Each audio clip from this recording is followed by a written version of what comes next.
everyone, this is Zeeebo and welcome to this AFK journey video. So in this AFK journey video, we're going to run through the one copy testing for Deep Sea Ravager Harak on my free-to-play account. So I'll say this character is insanely powerful once you're able to build him up. He has some incredible late game potential against some bosses, and if you're able to let him steamroll in a PvP side, I can see him being a beast. And obviously, before some guy, maybe like some smarty pants down there, comments, "Oh, this character is not good at elite tier," you know. Obviously, I know that, right? But right now, we are only able to access him at one copy with my free-to-play account, so we will have to wait until the global release to get him to Supreme Plus to do even more testing for this character and showcase his full potential from there. But nonetheless, that doesn't stop us from testing it at one copy just to see whether or not he has certain viability in different situations out there. So the three reasons why this character is infinitely better or just insanely better with more tiers is because he's a very stats reliant character. Number one, he's a damage dealer, which needs more stat for maximum attack and maximum survival. That's number one. Number two, his EX weapon skill is able to increase his total stats based on his base stats. So let's say if you have him at a lower tier, his base stats is much lower. The amount of stats you can get from this Revenant's digestion ability is going to be like much lower. So let's say if you compare Mythic Plus to Supreme Plus, there will be a clear difference in terms of the stat gains. And obviously, at one copy, you don't even have access to all of these powerful skills over here. So that's why this character at one copy is just not going to be as good. And on top of that, the Supreme Plus skill over here is insanely powerful to amp up the damage output of the ultimate itself, because being able to get energy to spam the ultimate is incredible. And the ultimate over here, right, it does 100% damage per hit, but it hits 10 times. So it's 9 hits of 100% plus like 240% towards the end, which is like 1200%, which is incredible amount of damage, with the ability to do extra damage equal to 6% of the enemy's lost HP while preventing the enemy from healing. So this skill is insane bossing wise, and obviously with whatever I have, I'm not going to showcase like his potential yet, but we can see what he can do with his kit and how he interact with the other units from this video itself. So first of all, there is a few things that I want to talk about that I wasn't able to test in the previous video. Number one, I kind of forgot about his magic charm ability, so let's just run through his magic charm ability right here. So this is magic charm ability, increases damage and physical magical defense for every 3 seconds the hero remains in battle, and then further increasing the stats as he lasts longer or when he assists or defeat a non-summon enemy. So when the limit is reached, grants the hero an extra 25 haste for the rest of the battle, which is quite easy to achieve because this unit has, I'll say, like pretty good survival skill, being able to go invincible, dive into the water, not being targetable, and has the ability to recover HP from the life drain and also gain additional HP to survive to last throughout the battle itself. So this is an insanely good skill on him, and he becomes better the longer he stays in battle. And then with regards to the bite itself, I'm going to showcase it with the Dream Realm side of things. So with regards to his third ability right here, initially we thought this character will actually cause your team to lose a lot, right? Because he's gonna eat up your ally one by one, and then you're gonna lose a lot of damage, a lot of buffs on your team, which could be bad for the Dream Realm side of things. But apparently, right, this defeat ability from the second part of the skill itself doesn't send the enemy out like Skalita skill. So units like Talon, units like Torrent, they are still able to revive after being devoured by this skill. So there is this KFC combo where Harak eats Talon and then Talon revives, come back, and then Harak come back to eat her once again and then buff himself up with the EX weapon skill to make him this hyper carry in the Dream Realm side of things. So I call it a KFC comp because our dear Talon is a spicy and sexy bird over here, and then this guy is a hungry shark that goes after the powerful hot meat from Talon itself. So this is the combo right here. You can also combo him with Torrent, because Torrent also has the ability to revive 3 times. So you are able to let our dear Shark Boy eat Torrent multiple times before Torrent exits the battle itself. So there is some way to actually manipulate that bite itself, at least on the Dream Realm side of things. On the PvE side as well as the PvP side, it might be a little bit more challenging because there's a lot of different factors to consider, right? There's also a lot of healing and sustain going on in the enemy side of things to sort of pinpoint the correct target to devour. But later on, I'll showcase in the PvP side how you can use this devour ability to defeat some enemies more easily. Okay, so let's start with this one. We'll start with this showcase over here. So we'll go at one time so that you guys can see the KFC combo.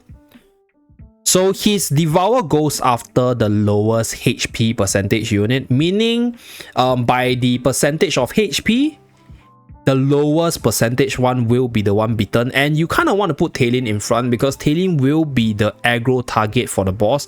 So initially when he bites Talon, because Talon will be targeted by the boss, Talon will be the lowest HP percentage, and once Talon starts to cast her ultimate, she will consistently be the lowest HP percentage unit in the team because you can see her HP bar dropping substantially as the battle passes by. So this is how you manipulate his devour ability to go after Talon, such that he can maintain his feast mode for maximum DPS.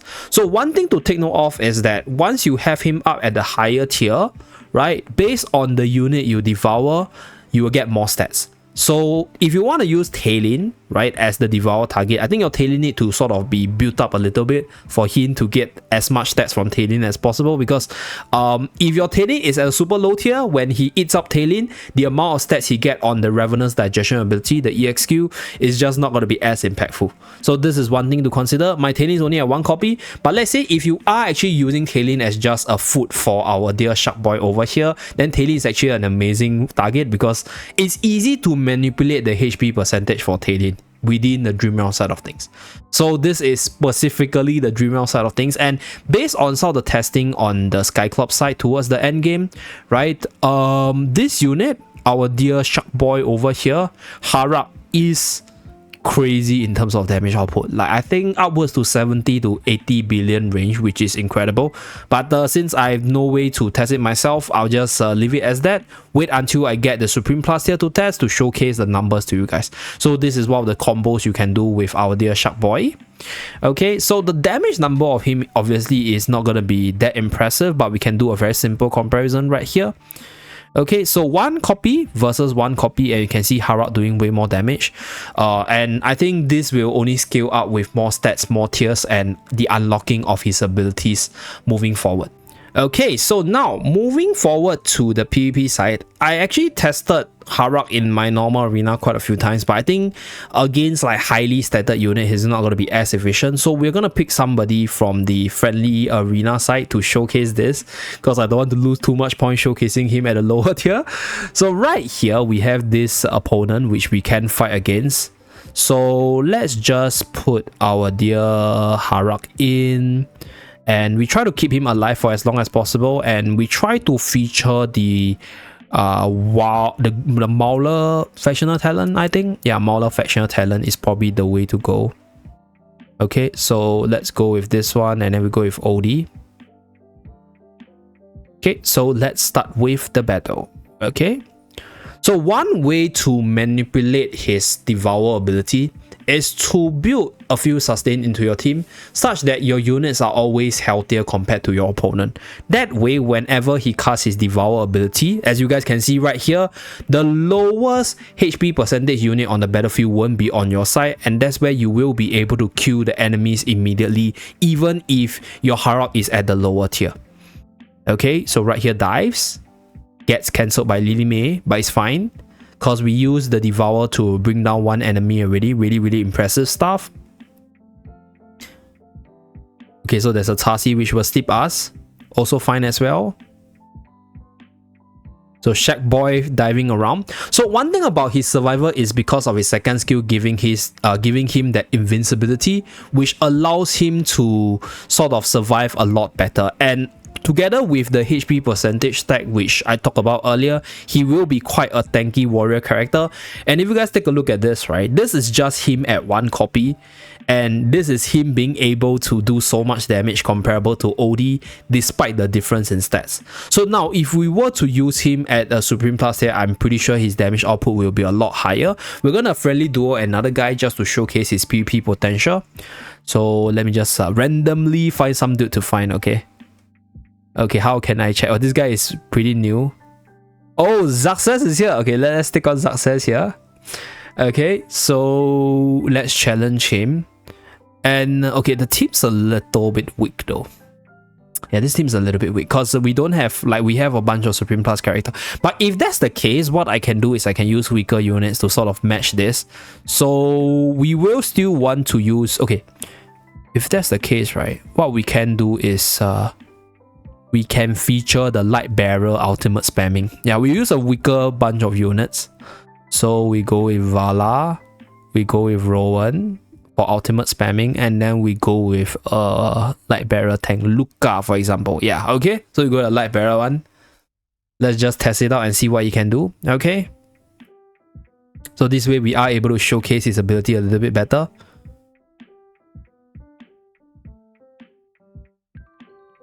So when he's able to start killing, you don't have to worry too much about the feast mode duration, because this character's feast mode will recharge itself once you kill or assist against a kill on the enemy itself, right? So that is one thing to consider, because in PvP it's actually quite easy to form a team to bring down the enemies quickly, which will negate that possibility of him biting your own team itself. Okay, so pretty easy here, but I attribute this to like the difference in quality of units. So let's find another guy to test things out. Let's see. Okay, I think this guy is a lot stronger, so let's test it out against this guy, Jablaze. Okay, so right here we have Wilders with Tarsi. Okay, so we're still gonna feature our dear guy here. So I don't think we need to actually buff him up. Do I want to actually buff him up? Or I think I need to though. Yeah, I think I need to. So we'll leave this energy towel here, and then we buff him up like a hyper carry and showcase what he can do. So cancels out the ultimate from Mikola here. Got the ultimate on Coco, so the whole team is really tanky. Okay, Tarsi used the sleep, but because we have the Mauler factional talent, he's able to negate the control and dive around and start damaging. So if you take a look at his buff, right, the purple aura is him being buffed up. So as long as you're able to finish the enemy quickly, the side effect of the third skill is negated in the PvP side of things, like I mentioned earlier.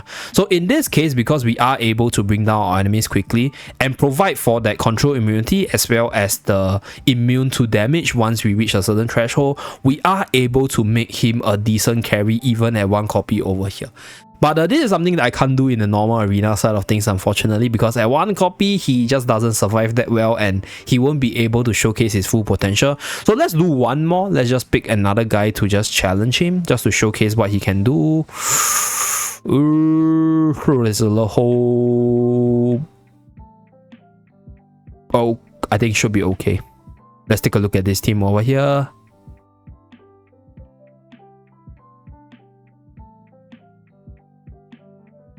I think should be fine. I don't know whether or not okay, I tell you what, we will put Smokey here so that we will be able to see him solo carry for us. So we make him the solo carry by featuring him with 4 other supports. So he definitely has the potential to solo carry, by the way. But I think in the PvP side, I think running duo carry will speed up his killing and will speed up that stacking of his ability itself. So this will allow him to steamroll a lot faster. Gets a Mikola ultimate off. Smokey continuously buff him within the Aroma Cloud. Then when he deals damage, okay, he continues his feast mode even at just 1 copy. If not, I have him at the Mythic Plus tier, then I will be able to get the step buff per kill that I get from the PvP side. Okay, so let's go at 2 times. Once this unit come back, we should be able to kill it and should be in a good position.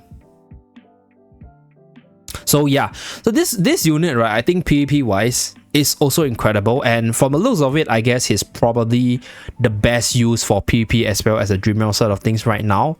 So we'll wait until his actual release to sort of prove that. Okay, so for the PvE side, usually people think that one copy of a unit will not work, but for our dear Shark Boy over here, there's actually a way to make him semi-carry for the team, right? So if you look at his ability right here, his Flash Feast will just defeat the enemy when he is exiting the feast mode. So you can use this Devour ability to target the lowest HP ratio enemy to allow you to eat them up and defeat them without hitting that hard in terms of the damage numbers itself. Though that's one way to use him as a semi-carry. And fortunately, for the factional talent side, we have the Mauler factional talent, which grants him the control immunity as well as death immunity if his HP falls too low, and also a bunch of good sustained healers to keep your whole team healthy, such that it's the enemy's unit that has the lowest HP percentage. So we're going to showcase in this team to showcase how you can use him as a semi-carry at just one copy. So let's go. Okay. So we have our Coco and Smokey healing at the back line to keep our whole team healthy. Then we have Odie being sent in and buffed by our resonating spell, such that we are able to lower the HP percentage of the enemy faster. So slash slash slash. Not a lot of damage, it's like tickling the enemy right here. Okay, so Odie will also help to insta-kill the enemies quicker. Okay, jumps around, and I think one thing about this character right here, as you guys can see, he's actually really elusive with the dive, and this will actually help him survive really well. Okay, we did manage to kill the Laika just now, which helps us get our feast mode chain going. Really impressive stuff. And this is, I'll say, like one team option in case you guys pull for one copy of him that you guys can use within the PvE side of things. I think you probably can't do it on the other factional talents because one thing about him at one copy is the survival issue, which the Mauler factional talent solves. And on top of that, you also need the team to have decent amount of sustain, such that if his feast mode is down, he won't eat up your own team itself. Yeah, so right here we are facing Igor. Let's see whether or not he can eat up Igor right here. But I think our Odie should be able to deal with Igor with the insta-kill. Okay, so he ate up Fresto unfortunately, but it's fine. But we managed to win the fight over here.